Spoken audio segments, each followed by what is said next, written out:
पद्म पीठ पहाड़ शिखर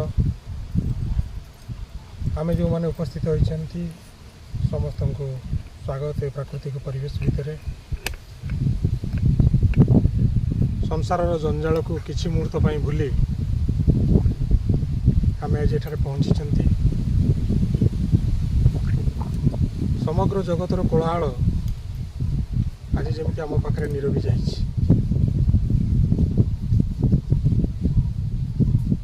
जगत जेबेठू सृष्टि है आज जाए परिव्याप्त हो सबू जमी गोटे ध्यानमय स्थिति अच्छी।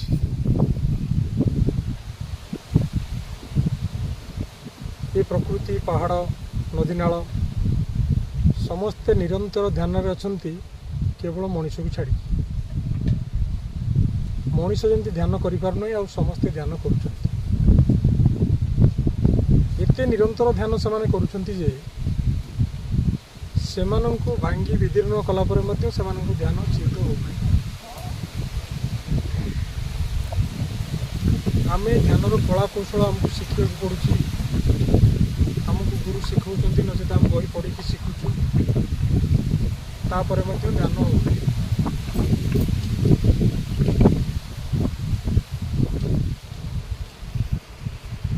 ध्यान विषय रे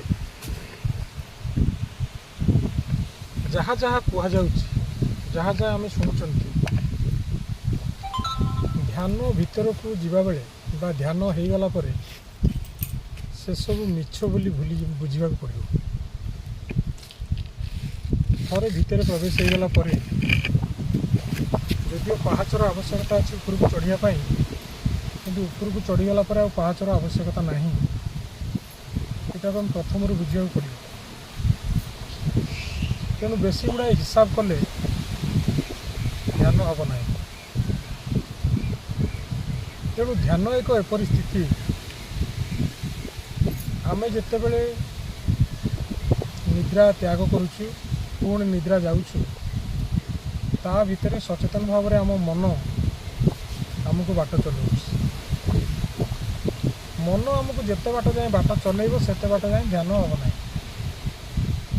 मन हूँ एकमात्र जिनिस जहाँकि ध्यानर परिपंथी बा ध्यानर विरोधी। तेणु जो जिते प्रकार कथा कहतु जिते प्रकार मार्ग देखातु सबूर मूल तत्वटी हूँ ध्यान भीतर को प्रवेश करने और अमन स्थिति को भेटा जोटी मन रही। आम समस्ते घंटा घंटा ध्यान रे बसचु बोली कहूँ कि 5 मिनिट ध्यान रे बसचु। जितेबले आम आखि बंद करुचु हुए तो किसी शब्द आसुना कान भी बंद करुचु किंतु मुंड भितर विचार विभ्राट ध्यान रे आमको बसाई दौना आमर ध्यान रे विघ्न सृष्टि करुच्ची। तेणु आम ध्यान कहीं करवा ना गोटे अमन स्थिति को भेटिबा जो अमन स्थिति रे केही नथिबे। आपण प्रथम भावुथिबे ध्यान मु कहीं करुच्ची। आपण प्रथम भावतु जे ध्यान आपण किछि पई करूना। आपण थरे जदि भाविले मु निर्वाण पई करुच्ची कर्मफल त्याग करिया पई करुच्ची कि मोर संस्कार को पोड़िया पई करुच्ची चित्त शुद्धि पई करुच्ची से सब को भूली जाए कि ध्यान करिया को पड़ियो। एवं ध्यान कला बेले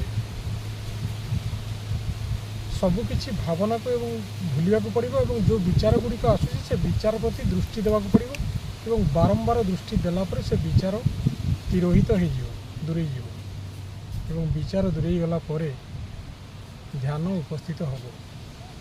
से ध्यान बेले चेतना शक्ति को आदौ केन्द्रीभूत कर आवश्यकता नहीं कि मु ईश्वर को भेटी ईश्वर बोली कौन मु जाने ना।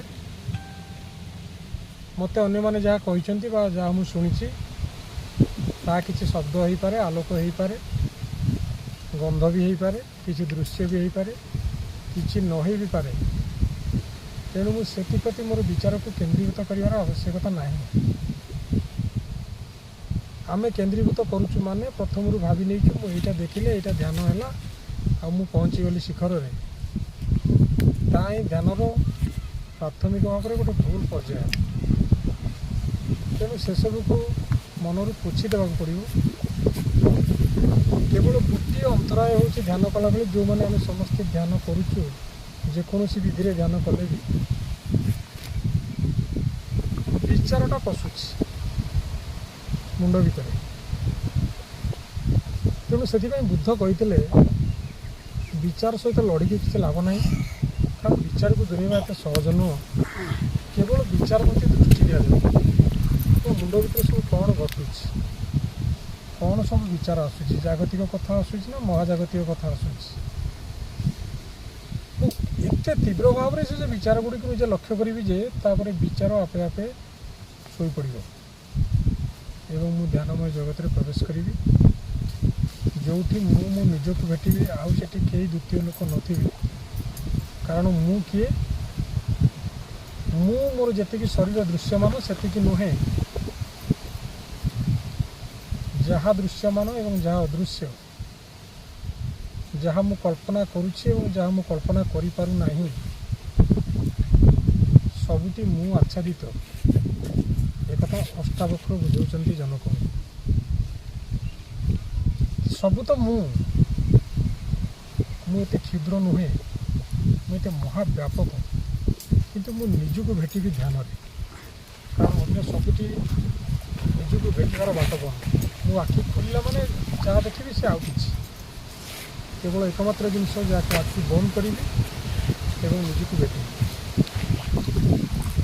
ତେଣୁ ଏଇ ତ କହୁଛି ଧ୍ୟାନର ମୂଳ ବିଷୟ ବୋଲି ମୁଁ କିଛି ମାତ୍ରାରେ ବୁଝିଛି। ଆପଣମାନେ ମଧ୍ୟ ଯେଉଁ ମାର୍ଗରେ ଥାଆନ୍ତୁ, ବିଚାର ଲୋପ କରି ଅମନ ସ୍ଥିତିକୁ ଯିବା ସର୍ବୋତ୍ତମ ଧ୍ୟାନର ଲକ୍ଷଣ। ତାପରେ ଆପଣ ଶିଖରକୁ ଯିବେ, କ'ଣ କରିବେ, ଆପେ ଆପେ ତାହା ଉପସ୍ଥିତ ହେବ ଏବଂ ଆପେ ଆପେ ଆପଣମାନେ ଯିବେ ଏବଂ ମାର୍ଗ ମଧ୍ୟ ଆପଣଙ୍କ ପାଖରେ ପହଞ୍ଚିଲେ ଆପଣଙ୍କୁ ଦେଖାଯିବ। ଆପଣ ପ୍ରାରମ୍ଭିକ ପର୍ଯ୍ୟାୟରେ ନିଜର ବିଚାର ଶକ୍ତିକୁ ଦୃଷ୍ଟି ପକାଇ ବାରମ୍ବାର ତୀକ୍ଷ୍ଣ ଦୃଷ୍ଟି ପ୍ରଦାନ କରି ତାକୁ ଲୋପ କରିବାକୁ ପଡ଼ିବ। ଲଢ଼ିବାର ନାହିଁ, ସଂଘର୍ଷ କରିବାର ନାହିଁ, ନିଜ ଭିତରଟାକୁ ନୀରବ କରିବାର ଅଛି। ବାହାର ଶବ୍ଦଟାକୁ କୋଳାହଳ ଯେମିତି ଚାଲିଛି ମୁଁ କିଛି କରିବାର ନାହିଁ, ମୋ ଭିତର କୋଳାହଳକୁ ମୋତେ ବନ୍ଦ କରିବାକୁ ପଡ଼ିବ। ଏତିକି ମୂଳ ତତ୍ତ୍ୱ।